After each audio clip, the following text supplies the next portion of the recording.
Good morning and welcome to another edition of the Kitchings Table.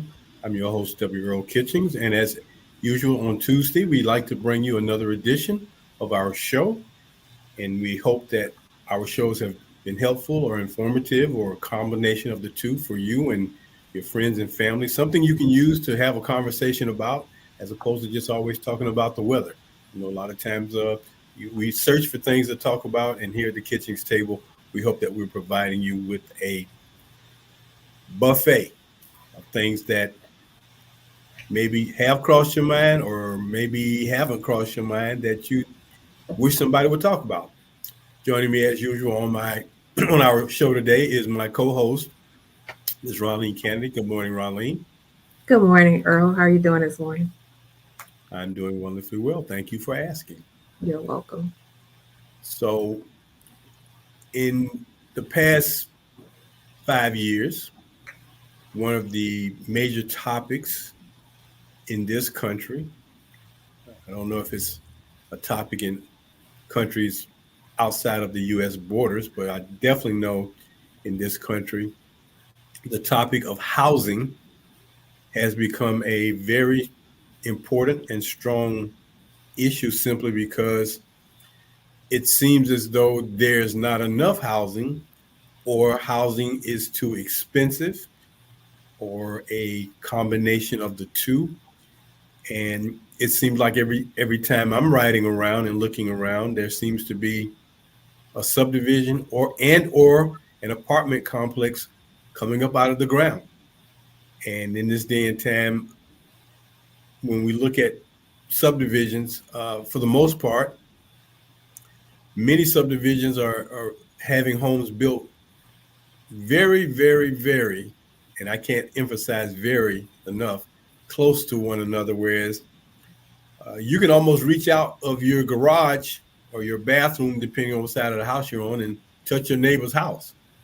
It's just that close. There's not a whole lot of space as it once used to be uh, between houses, and not a whole lot of space for a front yard or a backyard in this day and time. Everything is being really squeezed in, to put it mildly.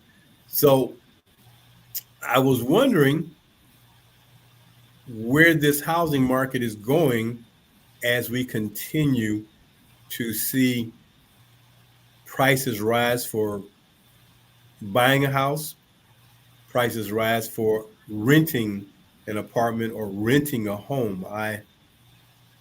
It's just unfathomable to me to see a home that people are renting that costs in upwards of $1,200-$1,500 for rent. Uh, Same thing with some of the apartments, $1,000+ for rent.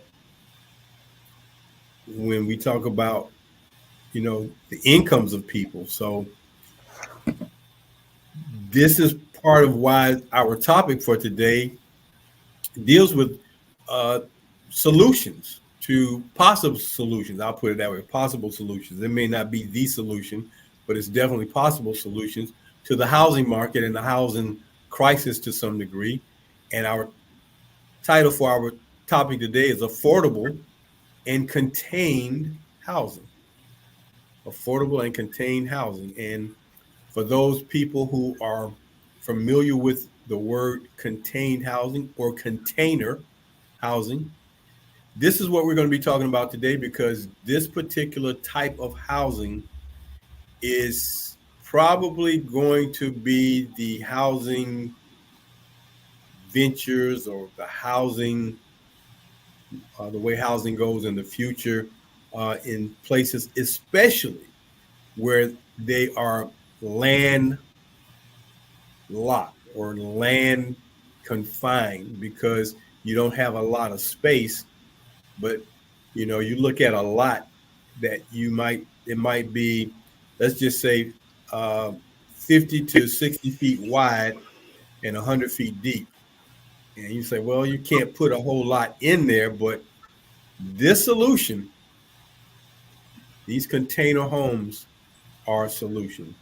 So, Ron Lee, I know we chatted a little bit about it, but Were you aware of just how this solution to the housing issue is slowly or rapidly, depending on where you live, becoming the solution for people to have housing?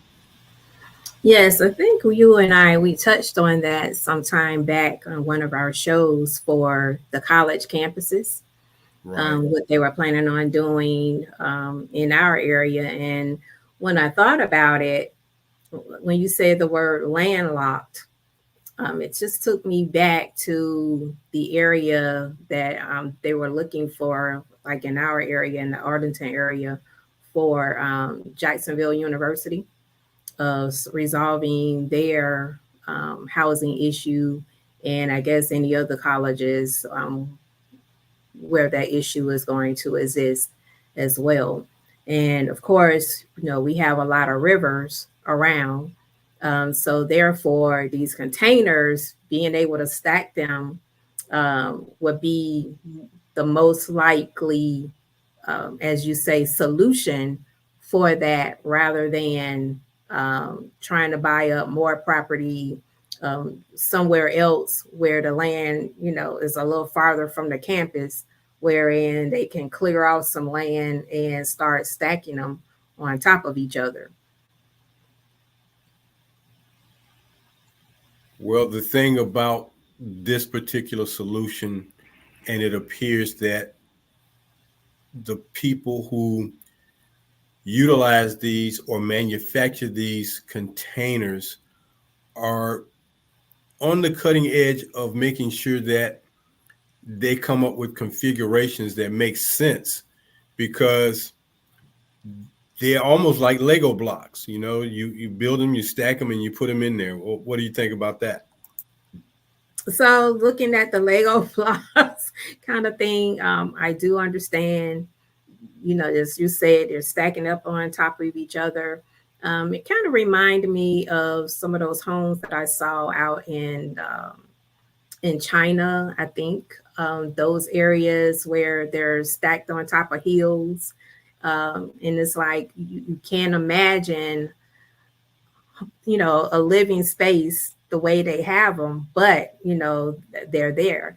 The same thing as when I was going through California, they stacked on top of hills. And then in some other places where I saw in the mountains where they made housing out of, just out of the terrain itself.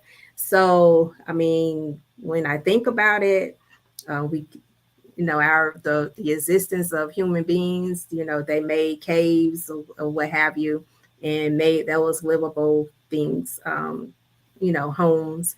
And I guess it's the same practice today, as far as taking the containers. And when you think about it, I'm looking at it from this aspect, as one of our people broke it down for me. If you could live into a mobile home or a train, on a train, I mean, you have your bedding, you have everything. You can in the cars, you can eat, um, toiletry, all of that, can happen. So to be able, like you say, the configuration, to be able to stack them, to be able to Lego block them, if you will, those are the things that is happening today. And of course, one of the senators, I'll get his name for you momentarily. Mom already got the mail. I already. I'm sorry. Um, so anyway, the bottom line is, um, when we talk about housing, it is a big problem. As we know, we can go through our downtown areas. I don't care where we live, what city, what state, you're going to see homeless people. There are a lot of buildings that are not being used. So they're saying, okay, why isn't the city uh, utilizing those buildings to take people off the street and put them into decent housing and help rehabilitate them in order to get them to be able to live on their own again, or provide a permanent place for them to live, period, for the rest of their lives. And, I felt like this is one of the solutions. I mean, we throw away a lot of food, so feed the people, that kind of thing. Our money is being what I call wasted anyway, when you're not doing something. Whereas, make the money make sense, and as you always said, follow the money.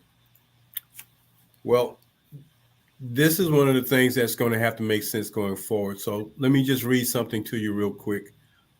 Shipping containers are being used to provide housing for homeless people. So when we talk about, these Lego type containers and being able to make them work, um, it's interesting because they go from calling it container to modular container homes, and these homes can be retrofitted with all kind of amenities and comforts of a normal apartment or home. So when you talked about people living in a hotel or a mobile home, uh, this isn't that much of a stretch when you talk about these container homes. And they also state that, shipping containers are transforming the world of homeless housing because they can be built and scaled quickly, efficiently, and cost effectively.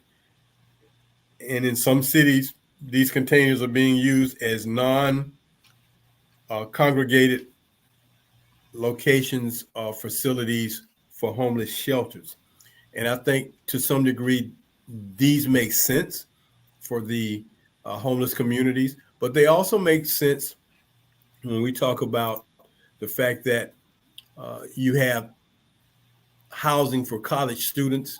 If you have a situation where you need some housing and you don't have the money maybe to build something, or you don't have the space to build something, these have become an alternative plan. And when you talk about the funding or the necessary funds for such things, I'm sure the first question that will arise in thinking about this particular solution for housing is, well, how much do these things cost, and what is the cost for building a container home, depending on how many levels you want to utilize, and getting them to these locations. Because if you start thinking about rural parts of the country, which maybe or maybe not have a need for it, uh, getting a container to that location is one thing, but then building is a different thing. But there are companies, and I ran across several companies that now manufacture these containers. And I think what they're doing is they're manufacturing these containers kind of already cookie cutter structured, so that when they connect them and layer them together or put them on top of one another, uh, the places where you need to cut for windows and doors and things of that nature are already kind of there in place, so you don't have to do too much additional work once you drop them off. But when we talk about the fact that these are becoming solutions uh, for different communities, I know they are becoming popular. And, the city of Charlotte, North Carolina, is using containers as a solution for the housing demand there in that city. And one of the things I thought about, Ronline, was, well, they can build or use these. They're made out of metal. How do you ensure that the corrosion from the metal doesn't take place? Because, you know, it's one thing to live in a sort of a dry area where there's not a lot of water or moisture. But if you live in a different place, or, in the places where there's snow, that snow corrodes, that water corrodes metal. So maybe the structures are, as have some kind of Scotch guard, I guess would be a way to put around them.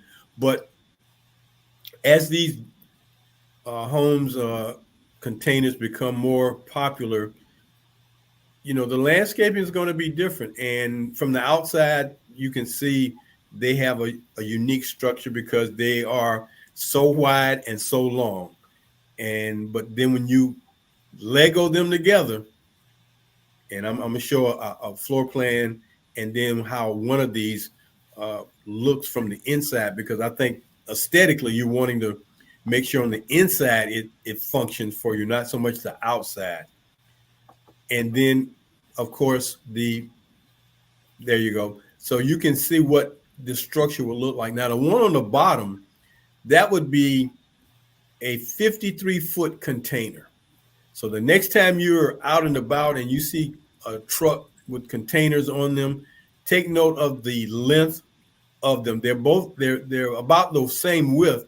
The length varies. So the longer it is, the more space you'll have. But then the upper photograph shows you just how two containers placed almost side by side can make for quite comfortable living space if you're single and just need that particular spacing, or you don't need a whole lot of space. It's like almost like a studio apartment. I mean, a studio apartment is, just one big room with uh, a bathroom. That's the way I looked at them when I was uh, had to look at apartments. A big room with a bathroom. But in this day and time, they're stating that the cost of these containers range anywhere from $2,000 to $5,000. That's before they're delivered, and whatever other costs you may encounter to get them situated. So the companies that are constructing these can give you the details, and you'd be surprised just how much some of these container homes will run you. Um, Upwards $100,000 plus dollars, even $200,000, depending on your configuration. Mm. Depending on your configuration. So they have some upside and then they have some cost. And the larger the floor plan, the more expensive it's going to get. And when you talk about a container home that costs you $175,000, the beautiful part about it is you don't have to wait 90 days or 100 days or 120 days for them to build that home. Once you got your space, the land where you want to put it, and it's like already built out, they bring it, connect it, set it up, and probably within a matter of 60 days, if they're working continuously, you're ready to move in. It's just a matter of what you want. But when we talk about, I think the two critical areas of students housing or low income people needing housing, uh, I think those are probably more of the best ways for these container homes to be solutions. As you and I talked about housing for homeless, it just depends on who the individual is and what their circumstances are, because I think a lot of times we equivalate homelessness with mental health, and it's not always a mental health issue. It's unfortunate that the country got away from mental institutions, and now people who have a need for mental health care are really out on the streets with kind of nowhere to go. And then when they create a problem, instead of sending professionals to deal with it, they have to deal with law enforcement authorities who are not trained to deal with people with mental health issues. But that's a subject and a topic for a whole nother day on the Kitchings Table that we can talk about. One thing I did want to go into was the fact that with this affordable housing, with this container housing, uh, I'm wondering whether the federal government is going to really delve into this particular type of housing under their uh, Section 8A housing codes. I wonder if that's going to be something the government gets into. And Section 8 provides rental housing assistance to low-income households by paying private landlords on behalf of the tenants. Approximately 68% of this assistance benefits seniors, children, and individuals with disabilities. So Mhm. that's Section 8. And what they are saying in 2022, about 2.3 million out of 5.2 million households received rental assistance through Section 8. So if you are an up and coming landlord and into the real estate market and you're looking for ways to put people into housing that is affordable, and these containers are the way you're going, I'm just wondering, will they qualify for Section 8 housing? What do you think? And that's a great question. Yeah, that's a great question. It just made me think about it could qualify as Section 8 housing. I know a couple of people, I would look at that as the same as a manufactured home or a, a mobile home. So, those are for rent or what have you. People are renting those through Section 8 vouchers as well. So I don't see why this would be any different. So, however it's classified, I'm sure that they will do what needs to be done in order to make sure that is approved. Well, I think a a dwelling, a single family residential dwelling, um, apartments, or um, that type of living situation, and mobile homes, because they've overcome or been approved, or the codes have been set for them going years and years back. With this particular new thought of housing based on these structures, based on these containers, of course, there has to be some vetting of safety issues and other issues that may disqualify them from this Section 8A housing until the government and the people who are manufacturing these, put the right codes in place and the right things in place in order for them to qualify. I think they are a great solution. If the government is not going to qualify them right now, I think it's just a matter of time before the two entities come together, because this is going to be the housing of the future for some communities and for some people. And because there is such an abundance, let me tell you, you may not think about it, you may not realize it. And these containers are containers that are put on ships to ship products from one country to another country, from where it's manufactured to places where they're going to put it on sale. But I know of a location uh, close to my home where there are probably about 20 acres of containers stacked on top of each other, at least 5, 6 containers high, if not higher.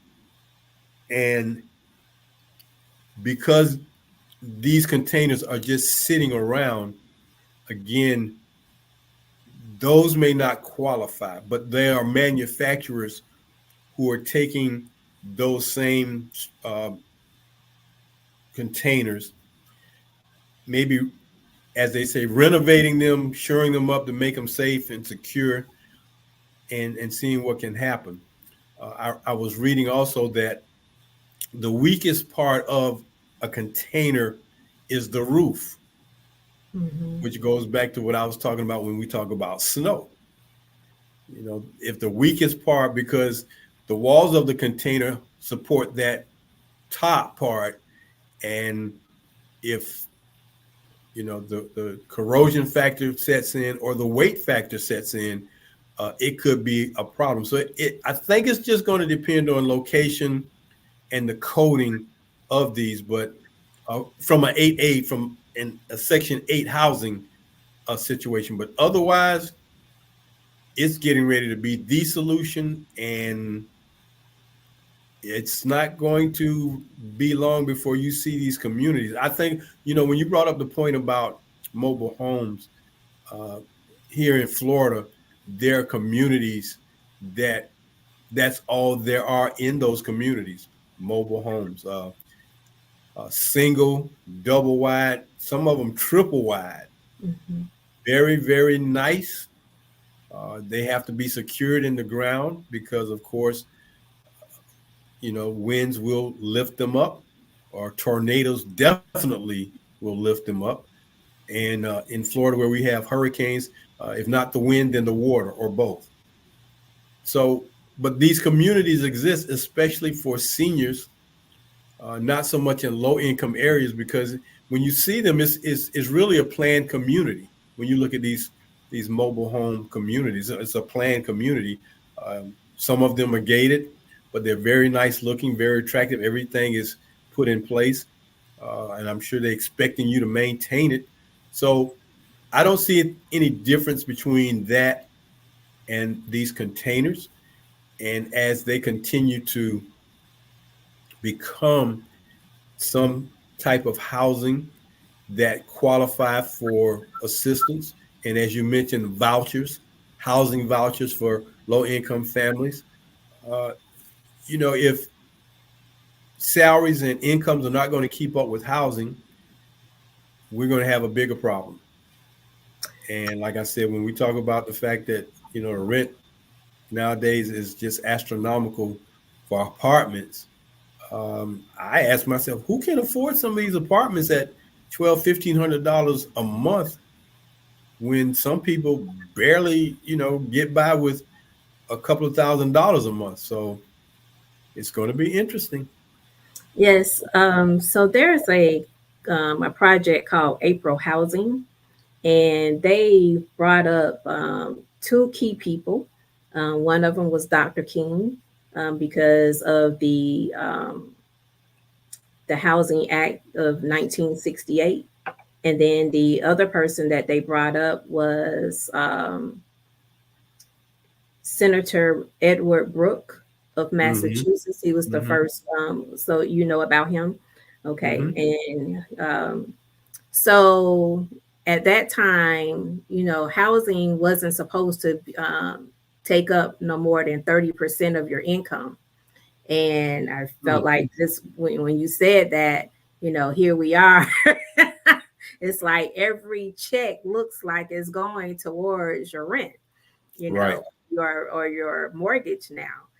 And you still need to purchase food. You still need to, and if you're owning a home, you have property taxes to maintain, so that's an additional expense, in relating to that. And if you're carrying a mortgage, that comes with finance charges that's being carried every month until that mortgage is paid in full. So when you think about, where does the cap start? I mean, stop. Um, it looks like it's just totally out of control since 1968 up until now. Those are a lot of years to say, okay, are we going to keep pricing people out of a home? Right. You hear more and more people are living in their cars more now than ever, having to raise the children basically out of vehicles rather than into a home in which, and they're contributing to, Americans' cost as well. So I do hope solutions come and they come fast. Okay. Well, we have reached that appointed time where we must take the time to let everyone know that they are watching and listening and tuned in to the Kitchings Table Tuesday mornings, 10 a.m.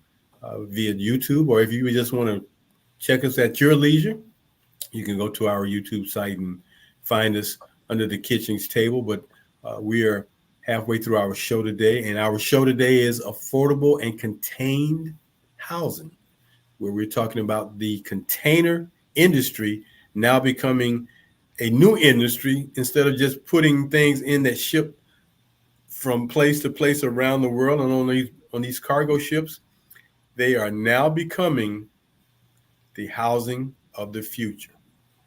Ronline, I found a website by Container Homes USA, and they manufacture these homes, and they talk about, you know, looking for your dream home. You're looking for a place.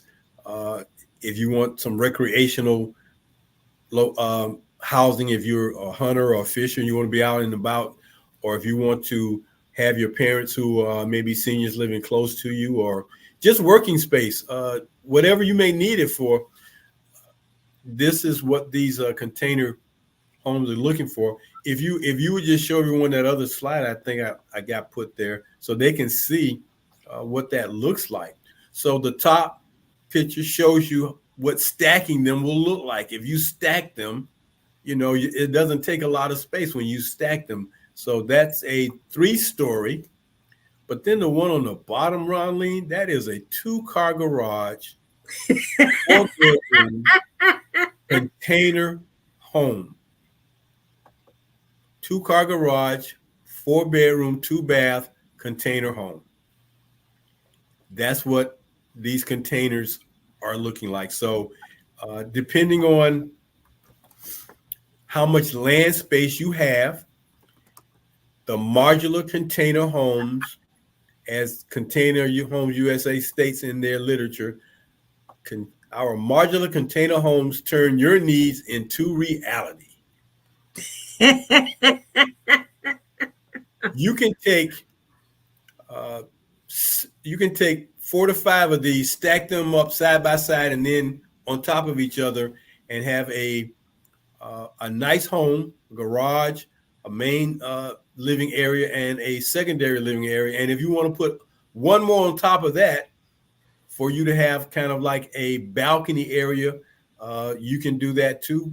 But space wise, they make absolute the best sense. Even more so than a mobile home, because at a mobile home, Ronline, I've never seen a garage at a mobile home. No, no, no. And And you know what?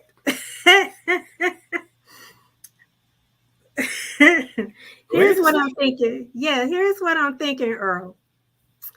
When I look at this, you should not, that just say one more, just one more Lego block of space. Yeah. All your storage area. Yeah. All your storage areas. So normally in your home, you should only see what you want to see, because in that storage area, no one has to go there. You can put your Christmas trees, your seasonal items there or whatever, and then put them back when you're done with them. So, and then you say garage space. No, yes. I thank you so much for finding yes, they this. are. I mean, that's what they're doing. So the photograph on the bottom is a 4-bedroom, 2-level container. But what that is 6 containers side by side, stacked on top of one another, that make for that home. So the side of the container is where they cut it out for the garage. And as you can see, the windows on the very top level, there are windows there. There's that middle level, there's a patio where you walk out. And then if you look at it from the left side, looking back to the right, you can actually see how those 2 containers are side by side. And when they, connect them and open them up and have all that space, it's like, well, yeah, that works. So, but that particular 4-bedroom home could run you $200,000 plus, but it's very nice looking. It's very efficient. And again, the only thing you have to worry about is finding the land and, making sure that it's well built. That's one of the things. But then what came to mind too, Ronline, is this, and here's something that may be a new thing for you. What about the insurance on these? Yeah, it's a different kind of dwelling, so it may require different types of insurance. So as this becomes a popular mode of housing, you have to think about, well, what about the insurance?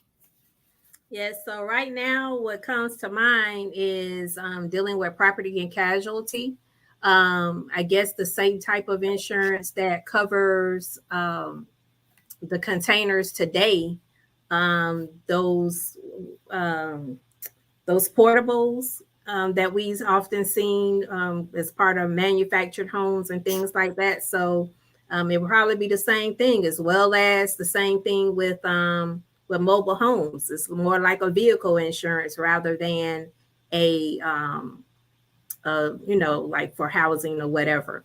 And this could be a greater solution because a lot of people now can't afford the insurance on their homes, on their natural homes. So, uh, yeah, good. That's a great. That's something to definitely research. It's definitely something to research. Well, because it is such a new commodity and because it is being done uh, at a slower pace right now, simply because the companies that are manufacturing these container homes or modular homes, they are on the cutting edge right now of uh, designing them and building them. And as they perfect this manufacturing and construction, they will take into account all the things that are necessary in order to make these containers, these modular homes, work in their favor. It's just going to take a little time. But as they are going through the process, as they're going through this process, and the thing would be to identify, well, where might these communities of container homes be, and who what companies are manufacturing? Because I guess if you are the insurance companies, you become, or if you're the agent for the insurance companies that now must insure these, you know, having a good relationship with the manufacturers and making sure everything is up to code and things like that will help the industry grow a lot faster, because now they don't have to put you on hold. It's like, oh, you got a modular home. Well, we don't insure those. You know, if you had a Mhm. mobile home, I would insure, but we don't insure the container homes yet.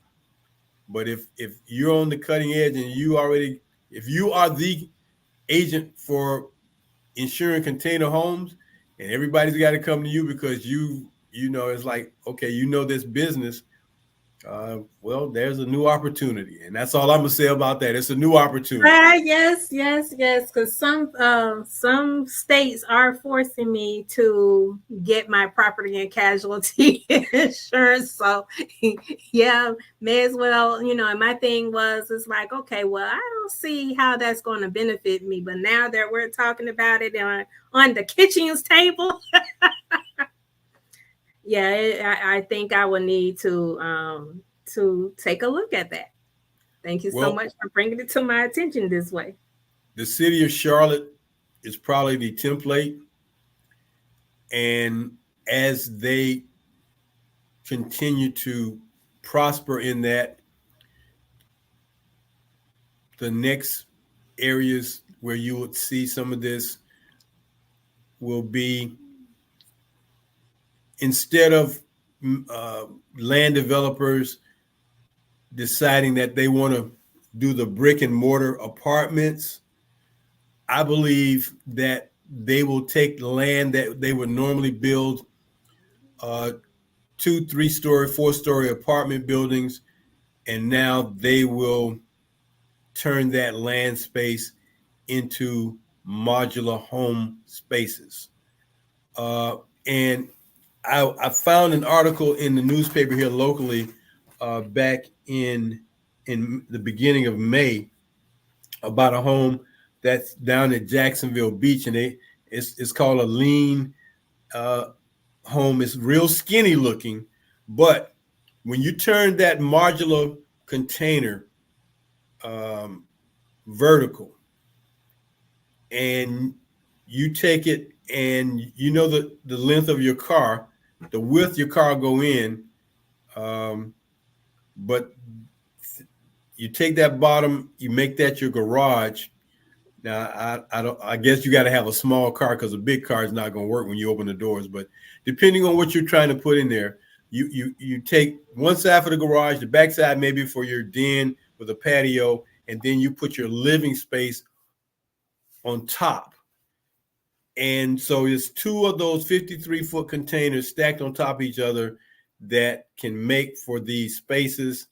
So when you do that, and like I said, let's just say 70 feet across is how much space you'll need for one of these. So you can take that plot of land and mathematically just cookie cutter it any kind you want, any kind of way you want to. And now instead of waiting on materials to be shipped in and waiting on the construction crews to build and all those things, because it does take a while.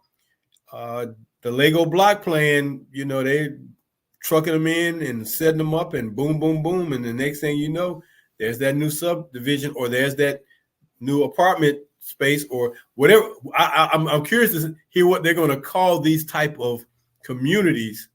It's apartment complex. No, it's not apartment. Well, it's a housing. Well, it's not really housing because it's modular. Well, whatever they're going to call it. But this is going to be the future in dwellings for homes. And I tell you what, Ronline, one of the best places to have a container home, if you've got some beach property and you want to utilize your space, because I'm sure you can situate those two containers into the beach property and secure them in a very strong way. It'd be kind of hard for winds to really kind of turn those things over if they're locked in well enough. And so it'll be just interesting to see where this whole industry goes and how it will find its niche in the marketplace, because it's coming. There's no doubt about it. And as we talked about housing for low income or housing for homelessness or housing for living space on a college campus that may be landlocked. And I can think of a couple of colleges where they're landlocked, but these would make sense, especially for a single student. It's a studio apartment. That's the way I look at it. One of these containers becomes a studio, and you can stack two together and put 20 of them next to each other, and that's 40 apartments in a matter of half the space. So it just depends, and I think as they work to perfect this, and I think if the roof is the part of that container that requires the most attention, they'll find a way to make the very top of whichever one is on the top, make that roofing, make it a little bit stronger, especially when we talk about insurance purposes, because that's probably going to be the first thing they look at is the roofing of that container. But it's coming, and everybody better get ready. Yes, so like you said, we better embrace the property and casualty for those of us that are agents, just on the health side or the life side as well. So thank you for bringing that to our attention, because when I think about it, I thought about just being in a railroad car, and just being on, a lot of people now they're living on the ocean rather than on land. So you got the housing boats. That's another thing people are doing now, and they look like they're containers, but they're not out there on the ocean that's floating out there. And they have it, tied to land through a ramp and things like that, like you would do secure a boat.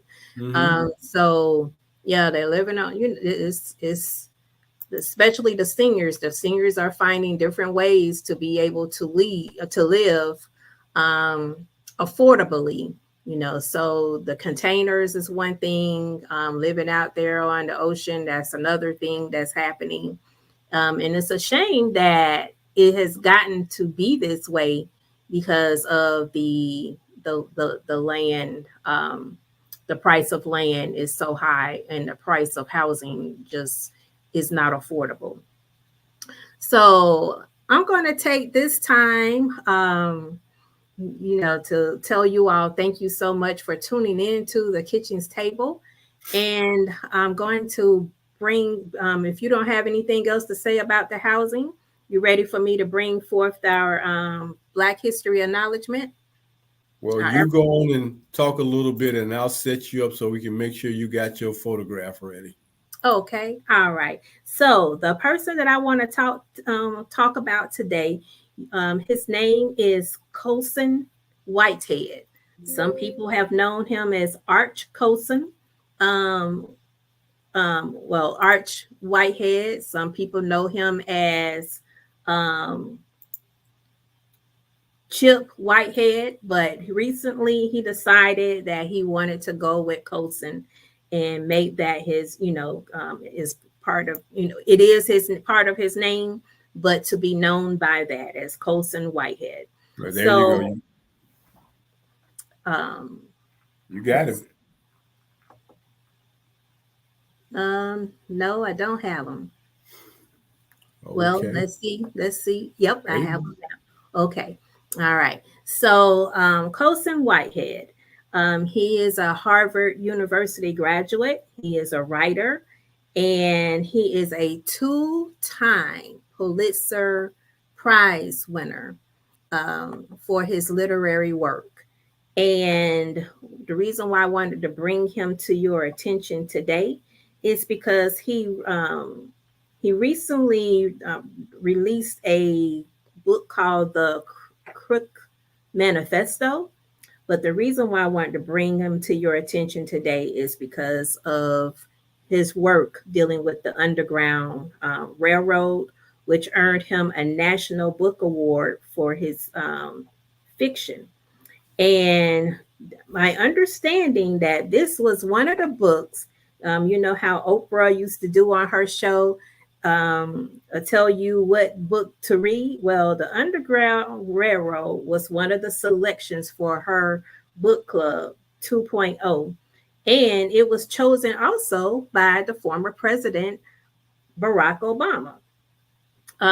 He This was one of the five books that he read during his summer vacation. So I want to, because we're talking about the housing, and the Fair Housing Act was one of the things that allowed us to be able to even be able to afford, for those of us that are homeowners, to be able to afford housing today because of the groundwork that was laid by many that came before us, such as the late Dr. King and the late Congressman, Senator Edward Brooke of Massachusetts.